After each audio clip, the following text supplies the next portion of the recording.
Title chasers Warwickshire had to work hard on the opening day of their LV County Championship match with Middlesex at Lords, the day tipping in their favour towards the end of the day as Ricky Clark and Keith Barker joined forces in adding an unbroken 7th wicket stand of 133. Chris Rogers inserted after winning the toss, a decision which may have surprised a few in what was Middlesex's first red ball game since July the 22nd. Warwickshire would have batted first anyway, and Varun Chopra and Ian Westwood had few difficulties in opening up with a partnership of 61 in the first hour and a quarter. Chopra was the first to go for 25, Neil Dexter striking with his second delivery as the batsman was bowled. Dexter was soon hitting the stumps again, Westwood on 24 also finding the all-rounder a little too hot to handle. Warwickshire began this match 21 points behind the leaders Yorkshire with 3 games to go, still with their eyes on a remarkable treble, but they were up against it at Lords when Will Porterfield was LBW to his Irish teammate Tim Murtagh. Against some tidy bowling, Jonathan Trott initially struggled before getting his innings moving with this cut for 4. But the total read 122 for 4 early on in the afternoon when Sam Hain, who'd made 10, was perhaps a little unfortunate to be given out LBW to James Harris, back from a loan spell with Glamorgan. Trott has been in fine nick since returning to the side, and his wicket was now going to be an important one for a Middlesex team which could yet be dragged into a relegation battle.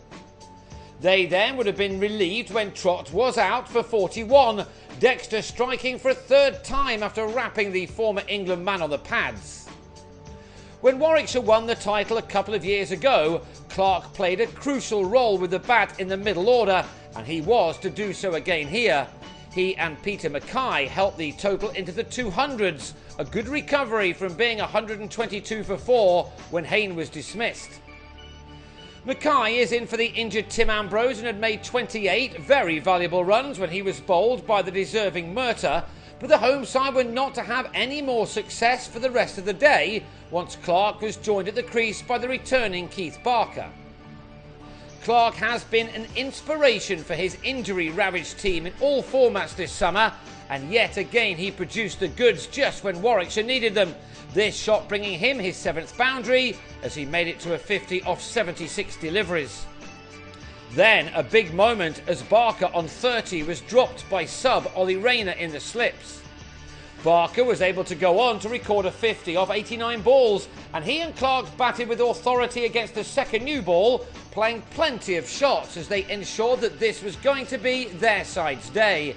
The Midlanders have showed the depth of their squad this summer, battling on all 3 fronts in spite of a whole host of injuries which would have badly affected many other counties across the country. Warwickshire are a team which appears to relish adversity at times.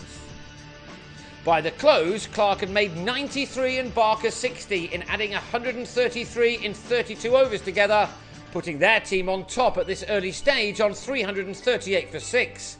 The last session was certainly theirs, and they are a collective that more often than not does not let positions such as this slip. Both Yorkshire and Nottinghamshire will be looking at this game with great interest to see how Middlesex react as it progresses.